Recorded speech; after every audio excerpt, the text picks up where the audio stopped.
Hello students, generally आज का topic हमारा फ्री फॉल। इससे पहले अगर आपने सारे वीडियोस को कवर किया है तो बहुत अच्छी बात है। अगर आपने नहीं देखा तो जाके देख लेना।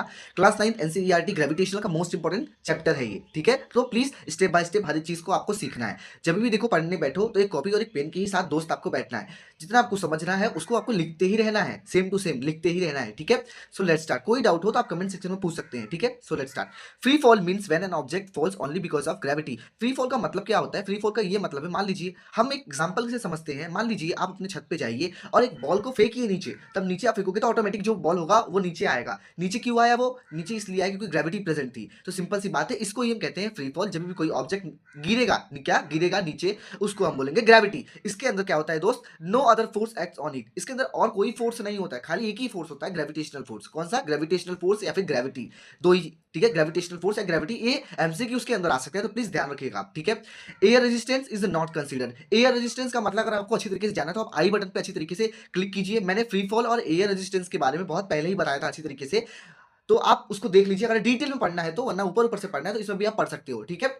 तो एयर रेजिस्टेंस इसके अंदर क्या होता है? Not consider. एयर रेजिस्टेंस में कंसीडर नहीं किया जाता। अब आपको अगर पता अच्छे तरीके से समझना है इसके अंदर कि एयर रेजिस्टेंस क्या होता है भैया, तो आप आई बटन पे मैंने लिंक दिया है, जाके अच्छी तरीके से देख लीजिए, ठीक है। The earth attracts every object towards its centre due to gravitational force. Earth जो होता है हमारा, हर एक चीज को अट्रैक्ट करता है। जैसे कि आपने देखा होगा कुछ भी मिट्रॉइड्स वगैरह होती है तो वो अर्थ में क्या होती है? अट्रैक्ट होने लगती है। क्यों? ग्रेविटेशनल फोर्स के कारण कोई भी चीज अट्रैक्ट होने लगती है, ठीक है। When an object is dropped from an height and air resistance is neglected, the only force acting on its gravity। एक बार वापस।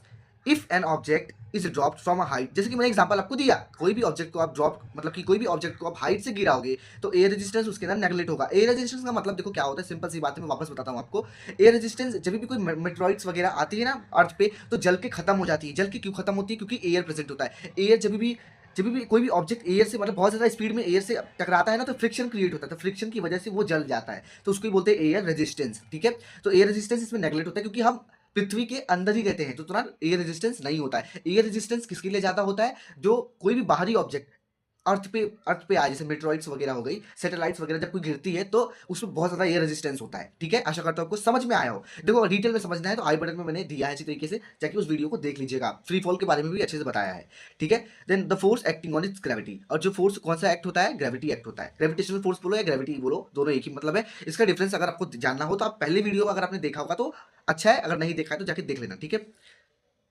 यही वाला एग्जांपल मैंने अच्छी तरीके से ड्राइंग के थ्रू बनाया है कि हाइट पे कोई भी ऑब्जेक्ट फेंको तो नीचे आएगा, ठीक है। आशा करता हूँ देखो दोस्त आपको हर एक चीज समझ में आया हो। कोई भी अगर आपको डाउट होता है तो आप कमेंट सेक्शन में पूछ सकते हो। देखो कोई भी डाउट हो मतलब इसके रिलेटेड, तो आप पूछ सकते हो, ठीक है। जितना हो सके लाइक करो, शेयर करो एंड सब्सक्राइब करो प्लीज। हाँ, सो देखते हैं।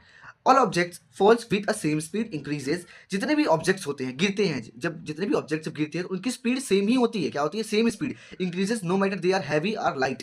ये देखो स्पीड जो होगा वो सबका बढ़ेगा, दोनों ऑब्जेक्ट का बढ़ेगा। कौन कौन से ऑब्जेक्ट का? भले वो हैवी हो चाहे लाइट हो, जितने भी ऑब्जेक्ट गिरते हैं उनकी स्पीड बढ़ती है। कब बढ़ती है? उनकी स्पीड बढ़ती है, मतलब बढ़ती ही रहती है। वो डिपेंड नहीं होता कि वो चाहे हैवी हो चाहे लाइट हो। समझ में आया? आशा करता हूँ आपको समझ में आया हो इसके अंदर, ठीक है। एक बार वापस, शायद नहीं समझ में आया होगा, एक बार वापस। जब भी कोई ऑब्जेक्ट गिरता है तो उसकी स्पीड होती है, बढ़ती है। वो डिपेंड नहीं करता है चाहे हैवी हो चाहे लाइट हो। बॉल चाहे 2 किलो का चाहे 4 किलो का, सेम स्पीड के साथ ही गिरेगा वो, ऐसे समझ लीजिए, ठीक है। आशा करता हूँ आपको समझ में आया होगा। देखिए ये सारी चीज़ें एनसीईआरटी के हैं। देखो मैंने एनसीईआरटी बेस्ड सारे के सारे क्वेश्चंस, जितने भी टॉपिक्स वगैरह हैं, मैंने उसी से ही पढ़ाया, उस हिसाब से सीरीज या सीक्वेंस में मैं चल रहा हूँ। और ये सारी की सारी चीज़ें मैंने एनसीईआरटी बुक से ही उठाई, बस थोड़ा बहुत मॉडिफाई किया है कि आपको अच्छी तरीके से समझ में आए। इसे आप अच्छी तरीके से अपने एग्जामिनेशन और टेस्ट में लिख सकते हो, कोई दिक्कत नहीं है, ठीक है। प्लीज़ एंड प्लीज़ बताना कि आपको कैसा लगा, मैं कैसा पढ़ा रहा हूँ आपको। देखो अगर अच्छा पढ़ा रहा हूँ तो प्लीज़ कमेंट सेक्शन में लिखना कि आप अच्छा पढ़ा रहे हो, वरना नहीं भी समझ में आए तो प्लीज़ बोल देना कमेंट सेक्शन में कि भैया ये वाला टॉपिक हमें नहीं समझ में आया, तो मैं दूसरा वीडियो वापस से वही वीडियो रिक्रिएट करूंगा, ठीक है। तो देखते हैं क्या है। To calculate the value of a G, आपके एनसीईआरटी बुक के अंदर दिया है कि इसमें वैल्यू ऑफ जी को कैलकुलेट करना है। तो जी का देखो दूसरा नाम भी है acceleration due to gravity. G का नाम क्या है? Acceleration due to the gravity, ध्यान रखिएगा आप, ठीक है। तो इसमें हम कैलकुलेट करेंगे किसकी वैल्यू? जी का मतलब क्या है? Acceleration due to gravity. तो यही चीज मैंने लिखा है यहाँ पे। तो acceleration due to gravity is denoted by G. The unit of G is same has the unit of acceleration and mass metre per second square, ठीक है। तो सिंपल सी बात है, यूनिट ऑफ जी क्या है? जी का यूनिट क्या है? मीटर पर सेकंड स्क्वायर है। ये ध्यान रखिए क्योंकि एक्सेलरेशन से ही आया है, ये ध्यान रखिएगा आप, ठीक है। सेकंड लॉ ऑफ मोशन का अगर आपने अच्छी तरीके से सारी वीडियोस को देखा होगा तो यही इक्वेशन था, F is equal to M into A. मतलब होता है मास, ए मतलब होता है एक्सेलरेशन। तो देखते हैं हम। For free fall force is the product of mass and acceleration due to gravity, mass into G, G into का मतलब होता है प्रोडक्ट, यही चीज को मैंने इंग्लिश में लिख दिया है। ठीक है, देखो आपको ये इक्वेशन को भी यूज करना है, ये इक्वेशन को भी यूज करना है, ये तो अपना जनरल वाला है, जनरल मतलब इसके पहले हमने ग्रेविटेशनल में ड्राइव किया था, तो इसे मत याद रखना चलेगा, आपको इसे और इसे याद रखना है। ठीक है, ये दोनों इक्वेशन को याद रखना है क्योंकि ये सारे न्यूमेरिकल बेस्ड क्वेश्चंस हैं, ये आपके जो भी एनसीईआरटी एग्जांपल्स में बहुत ज्यादा क्वेश्चंस पूछे गए हैं, तो इसमें अभी हम सॉल्व करेंगे। पहले थोड़ा थ्योरी पढ़ लेते हैं। ठीक है, देखते हैं क्या है। एम का मतलब होता है mass of the earth and D का मतलब distance between object and the earth, तो G is equal to G M upon में डी स्क्वायर।